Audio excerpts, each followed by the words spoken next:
Migliaia di cittadini in difficoltà per la prenotazione della terza dose, le tante richieste, l'obbligo di vaccino dal 15 dicembre per alcune categorie hanno spinto la Regione a definire corsie preferenziali precedenza a 87.000 prioritari. Sospettato di far parte di una cellula dell'ISIS nel suo paese, un 25enne tunisino è stato arrestato dalle Digos di Venezia e Gorizia, sbarcato a Lampedusa, si trovava al CPR di Gradisca. Disinfestavano gli stabilimenti per la presenza di insetti. Durante la lavorazione e la stagionatura delle cosce, il NAS di Udine ha sospeso l'attività di 2 prosciuttifici e denunciato 3 persone. A Udine nessuna pietà per i posteggiatori abusivi e per i trasgressori delle norme anti-Covid. Polizia locale è in prima linea per contrastare il fenomeno in forte diffusione. Attenzione su distanziamento e mascherine. Posticipo infrasettimanale per l'Udinese di Gotti che a Roma affronta la Lazio. Il tecnico senza Pereira deve difendere la panchina dopo lo 0-0 contro il Genoa in casa, poi lunedì toccherà all'Empoli.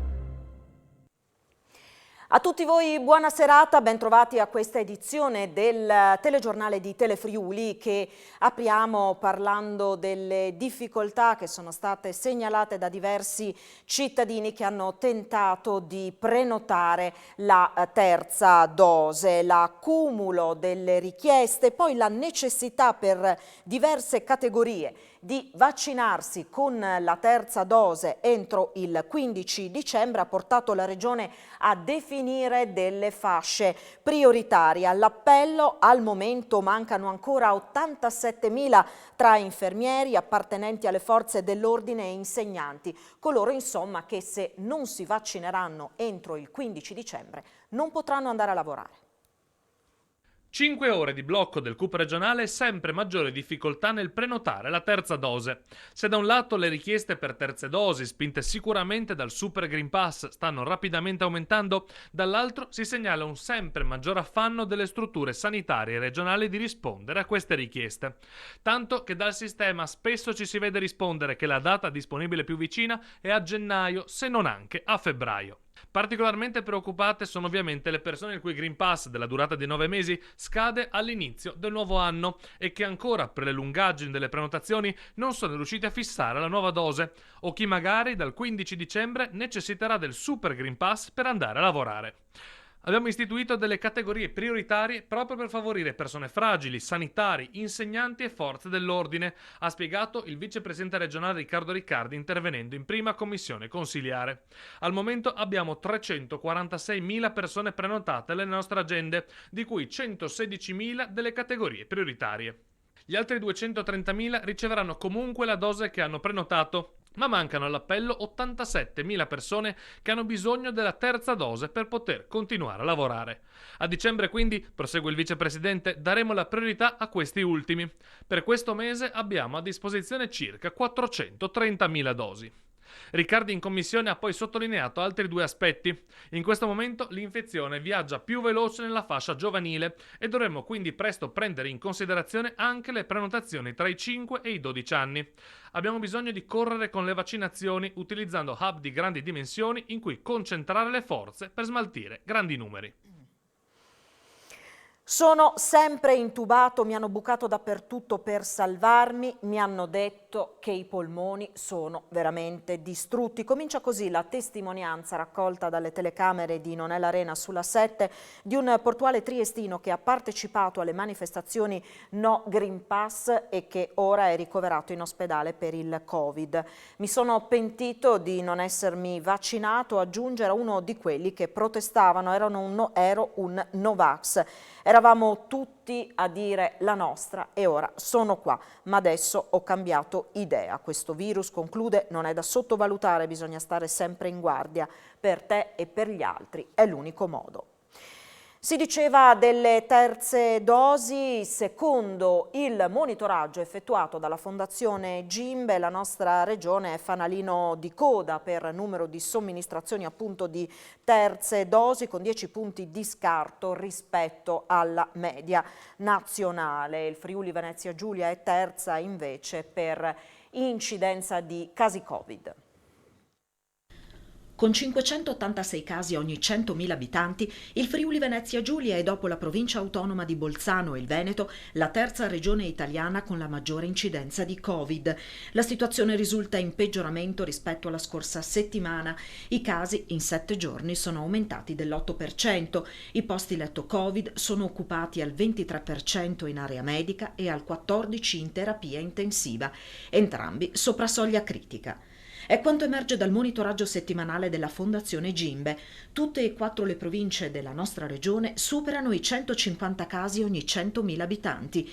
Trieste 635, il dato più alto a livello nazionale, Gorizia 496, Pordenone 252 e Udine 219.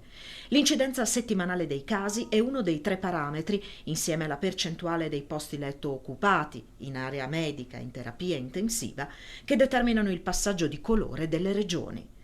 Il Friuli Venezia Giulia intanto si avvicina alla media nazionale per percentuale di popolazione che ha completato il ciclo vaccinale, 76 qui contro il 77%. Per quanto riguarda la terza dose, invece, siamo fanalino di coda in Italia, con il 21,6% di copertura rispetto alla media nazionale del 31,8%.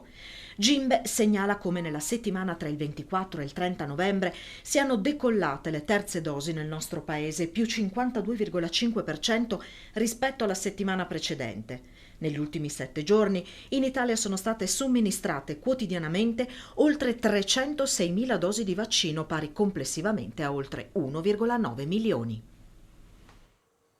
E sono 7 oggi decessi con Covid in Friuli Venezia Giulia, un 91enne di Trieste, una 92enne di Muggia, un 93enne e un 76enne di Cordenons, un 80enne di Pordenone, un 84enne di Travesi e un 60enne di Gemona. 26 sono i pazienti in terapia intensiva, 294 quelli accolti negli altri reparti, 770 i nuovi contagi rilevati nelle ultime 24 ore. Ci sono 2 novità sul fronte Covid, delle quali si sta discutendo anche in Friuli. Ad una delle 2 accennava anche il vicepresidente della Regione Riccardi proprio questa mattina in prima commissione. L'AIFA allarga alla fascia pediatrica tra i 5 e gli 11 anni la platea delle persone per le quali è consigliata la vaccinazione contro il Covid-19. Intanto il Consiglio di Stato ha respinto il ricorso di un medico contro la sospensione per essersi rifiutato di vaccinarsi. Il personale sanitario è tenuto ad adoperarsi per curare i malati e giammai per creare o aggravare il pericolo di contagio del paziente con cui entra in contatto. Così commenta il presidente dell'Ordine dei Medici di Udine, Gianluigi Tiberio, ribadendo che il vaccino sta dimostrando di essere attualmente l'unica arma disponibile, la decisione del Consiglio di Stato che ha respinto il ricorso di un medico abruzzese contro la sospensione per essersi rifiutato di vaccinarsi per dubbi scientifici non dimostrati. In provincia di Udine sono 12 i medici sospesi per non essersi attenuti a un requisito indispensabile per poter esercitare la professione medica e sanitaria in generale. In questi giorni, conclude Tiberio, è uscita una nuova circolare del Ministero della Salute che porrà in capo agli ordini l'accertamento vaccinale dei propri iscritti, accelerando i tempi per i controlli.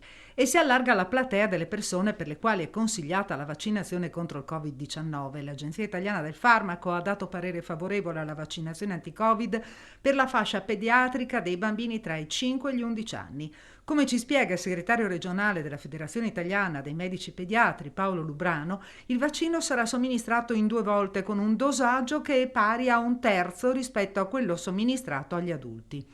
Non ci sono motivi per contrastarne l'utilizzo, continua Lubrano, sottolineando che in questa fase i ricoveri ospedalieri dei bambini non sono frequenti. Raramente capita che qualcuno presenti patologie serie legate al coronavirus. Come medico, conclude Lubrano, non ho alcun motivo per non consigliare il vaccino, ma il genitore deve essere lasciato libero nella sua decisione.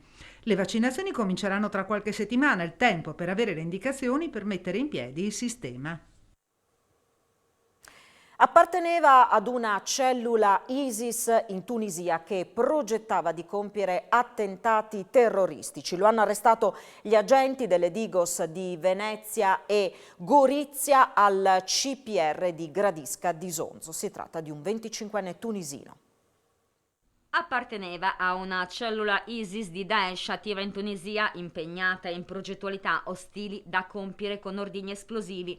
Rintracciato in Italia al centro di permanenza e rimpatrio di Gradisca di Sonzo, un cittadino tunisino di 25 anni è stato arrestato al CPR da personale della Digos di Venezia e di Gorizia, coordinato dalla Direzione Centrale della Polizia di Prevenzione. Lo straniero era collocato da oltre un mese nel centro di permanenza esontino, in attesa di essere espulso perché rintracciato sul territorio italiano all'indomani della diffusione da parte del Servizio per la Cooperazione Internazionale di Polizia, divisione Interpol, del suo nominativo quale sospetto membro dell'ISIS, intenzionato a raggiungere altri paesi europei, passando per la nostra penisola.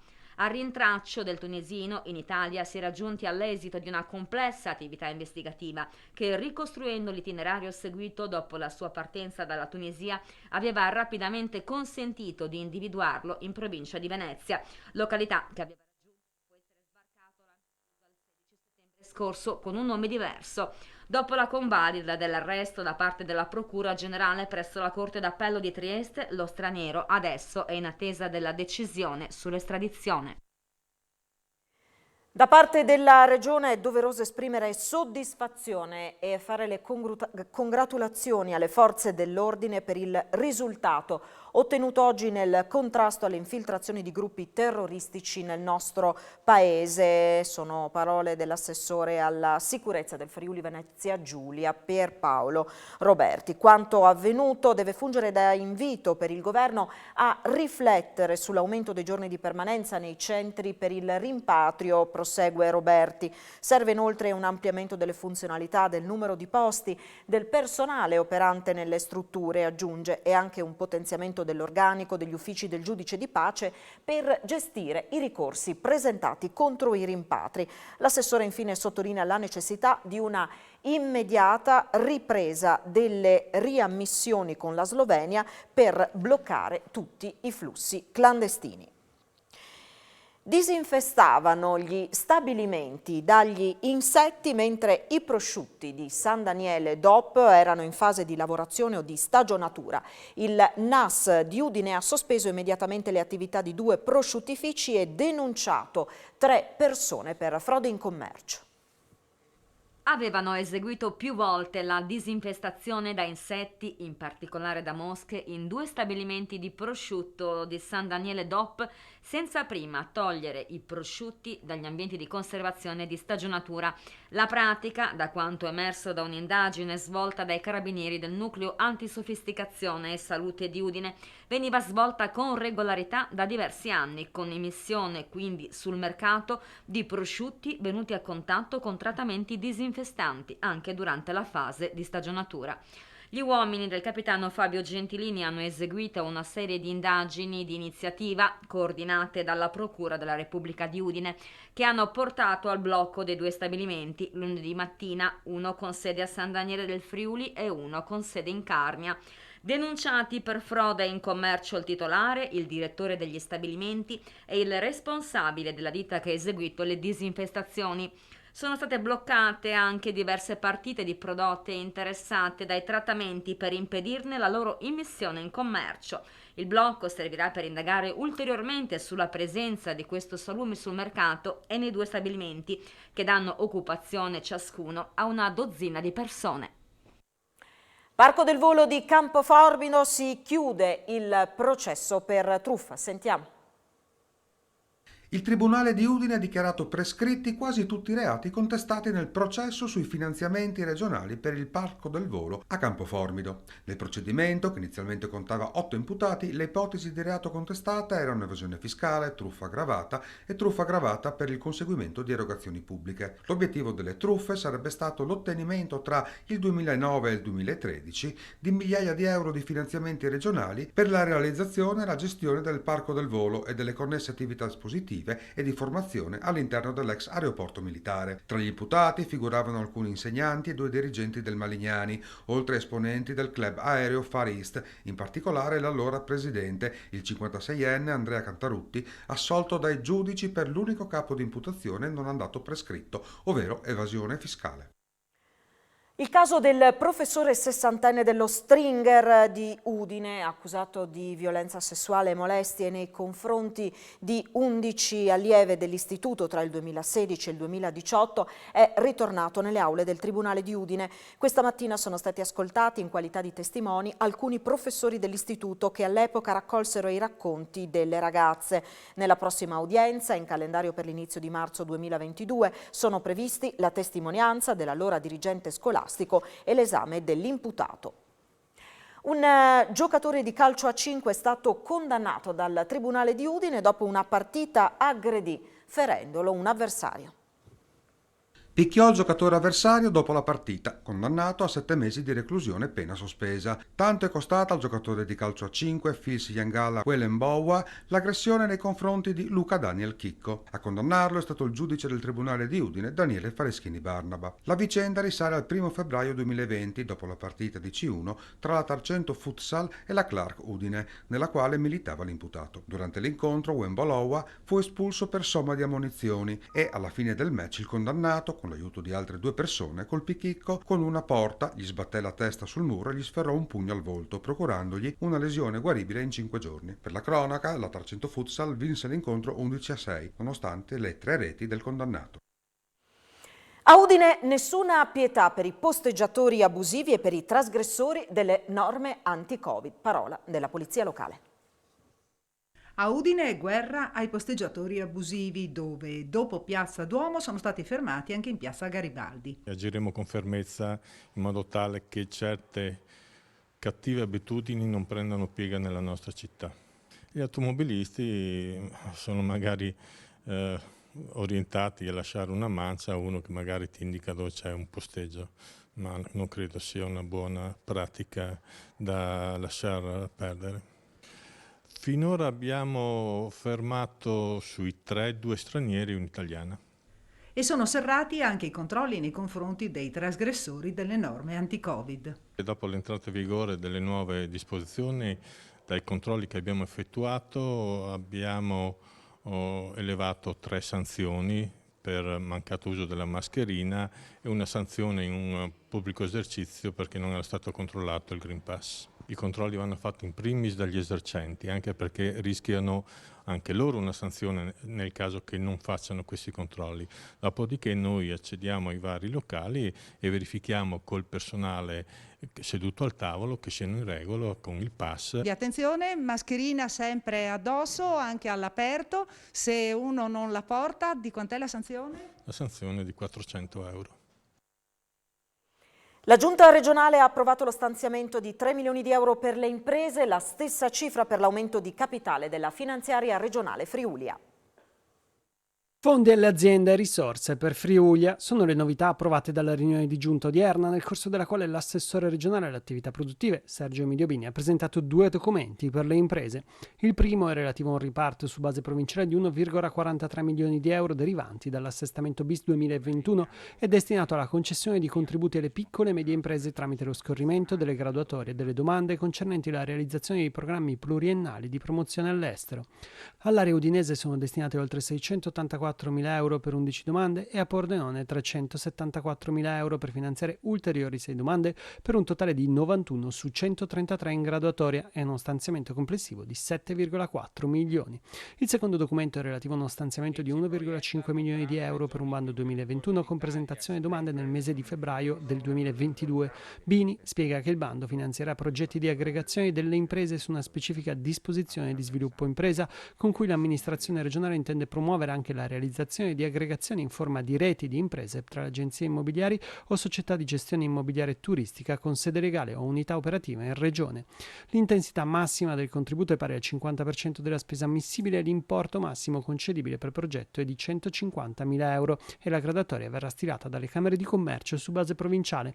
Infine c'è Friulia con l'aumento di capitale di 3 milioni di euro. Per le azioni correlate, questa è un'operazione utile a rafforzare il ruolo della finanziaria regionale rispetto alla necessità di dare una spinta alle nostre imprese, di essere vicine a loro per strutturarle meglio e uscire così dalla crisi. Nuova commessa da 185 milioni di dollari per Danieli convertirà una delle principali acciaierie canadesi da tradizionali a green in un unico step. La tecnologia Danieli consentirà ad Algoma Steel Group, uno dei principali produttori canadesi di acciaio, di convertire il proprio impianto da tradizionale a green, con un abbattimento delle emissioni di carbonio del 70% in un unico step. Dopo una rigorosa ricerca a livello internazionale, Algoma ha individuato la Danieli di Butrio quale fornitore unico di tecnologia per la transizione verde della propria acciaieria, destinata in questo senso a diventare leader nel Nord America. La commessa vale per la multinazionale friulana 185 milioni di dollari solo per i macchinari e l'automazione 4.0. È il primo esempio al mondo, spiega con soddisfazione Gianpietro Benedetti, presidente del gruppo Danieli, di siderurgia integrata in cui gli altiforni a carbone in un'unica fase vengono spenti e sostituiti da 2 forni ad arco elettrico da 250 tonnellate con sistemi di alimentazione digitale Q1. Si tratta di una tecnologia sviluppata, ingegnerizzata e brevettata da Danieli che consente una significativa riduzione di consumo elettrico ed energetico. Il sistema Digimelter, spiega Benedetti, è alimentabile con le rinnovabili. Se la CO2 viene subito abbattuta del 70%, la prospettiva è quella del net zero, ovvero impatto nullo sul clima dovuto alle emissioni di carbonio, appena sarà disponibile l'idrogeno. La nuova acciaieria verde canadese avrà una capacità di produzione di 3,7 milioni di tonnellate di acciaio liquido di alta qualità da rottami riciclati. È prevista anche la fornitura di involucri ingegnerizzati per incapsulare i 2 forni, così da ridurre al minimo il rumore e le emissioni, e di un deposito di rottami automatizzato. Il nuovo impianto dovrebbe entrare in funzione all'inizio del 2024. È stato inaugurato ieri sera uno dei principali stadi del prossimo mondiale di calcio in Qatar e anche qui c'è la mano della pordenonese Cimolai. Sarà uno dei principali teatri della prossima Coppa del Mondo di calcio in programma nel 2022 in Qatar e porta anche una firma friulana. L'Al-Bay Stadium, appena inaugurato con la sfida dell'Arab Cup tra Qatar e Bahrain, è stato costruito in joint venture da un pool di imprese, tra cui la pordenonese Cimolai, che ha realizzato e montato le gradinate superiori, le membrane e l'intera copertura mobile in acciaio. L'impianto, nella città di Al-Khor, a nord di Doha, si estende su una superficie di circa 200.000 metri quadrati per 320 metri di lunghezza, 280 di larghezza e 73 d'altezza e può contenere fino a 65.000 posti a sedere. La copertura mobile Made in Cimolai è certamente, per dimensioni e ricercatezza, la componente più avveniristica dell'intero progetto, caratterizzata da un tetto largo 100 metri e lungo 160, che si apre e si chiude in 2 metà verso il centro del campo in circa 20 minuti grazie a sofisticati meccanismi. Inoltre il tetto può anche essere traslato totalmente verso nord per favorire una maggiore penetrazione del sole e consentire una contestuale illuminazione del manto erboso. Per costruire l'intera struttura, la Cimolai ha impiegato oltre 30.000 tonnellate in acciaio, realizzando principalmente tubi negli stabilimenti di San Giorgio di Nogaro, Monfalcone, Polcenigo e Roveredo in Piano. I tubi e le altre componenti sono poi state trasportate in Qatar, principalmente via mare, partendo dai porti di Monfalcone e di San Giorgio di Nogaro. Nei 5 anni di lavoro in Qatar, a partire dal 2016, Cimolai ha coinvolto 450 persone, tra ingegneri, supervisori e tecnici specializzati in climbing, impiegati nelle varie fasi di trasformazione, montaggio e completamento dell'opera. La speranza è che nell'impianto possa giocarci anche l'Italia di Mancini, ancora in cerca del pass per i mondiali. I numeri di fine novembre confermano l'attrattività del super bonus 110% in Friuli Venezia Giulia con 230 milioni di euro di detrazioni e oltre 1.600 cantieri aperti. Intanto il Movimento 5 Stelle lavora per modificare alcuni parametri introdotti dal governo, come ha spiegato il deputato Luca Sut su Telefriuli a Elettroshock. I dati regionali sull'andamento del super bonus 110% continuano a salire, facendo registrare nei giorni scorsi quasi 230 milioni di investimenti ammessi a detrazione. Al 30 novembre erano 1685 le asseverazioni redatte in Friuli Venezia Giulia per accedere a questi importantissimi incentivi che meritano il massimo sostegno del governo, come chiede il Movimento 5 Stelle a gran voce anche attraverso il friulano Luca Sud, capogruppo dei Pentastellati nella Commissione Attività Produttive alla Camera. Stiamo cercando di risolvere le problematiche che sono state introdotte, qui non ho paura, problemi a dirlo, purtroppo il governo con la legge di bilancio, col testo che è presente sulla legge di bilancio e successivamente con il decreto emanato subito dopo, il famoso decreto antifrode, ha creato molti problemi alle imprese, ai professionisti e anche sicuramente anche le banche per tutto il sistema che riguarda la cessione del credito, perché di fatto ha cambiato, per così dire, le carte in tavola per quanto riguarda alcune parti di documentazione che va presentata, soprattutto per quel che riguarda tutti i bonus che non sono super bonus. L'iter parlamentare prevede il passaggio al Senato per le modifiche e l'approdo alla Camera. Io credo che intorno al 20 di dicembre potremo avere il testo definitivo che va poi entrare in vigore chiaramente con il 1° di gennaio 2022. In un periodo difficile per gli artisti in generale e per i musicisti in particolare, la FVG Orchestra ha aperto le selezioni per la ricerca di 14 professionisti da assumere a tempo indeterminato. I bandi di concorso sono 12. Vi ringrazio per il vostro cortese ascolto, noi ci fermiamo qui. Vi ricordo a partire dalle 20:15 la diretta con Poltronissima per seguire il match che vedrà i bianconeri impegnati contro la Lazio, un banco di prova per Gotti e per tutta la squadra. Buon proseguimento di serata, arrivederci.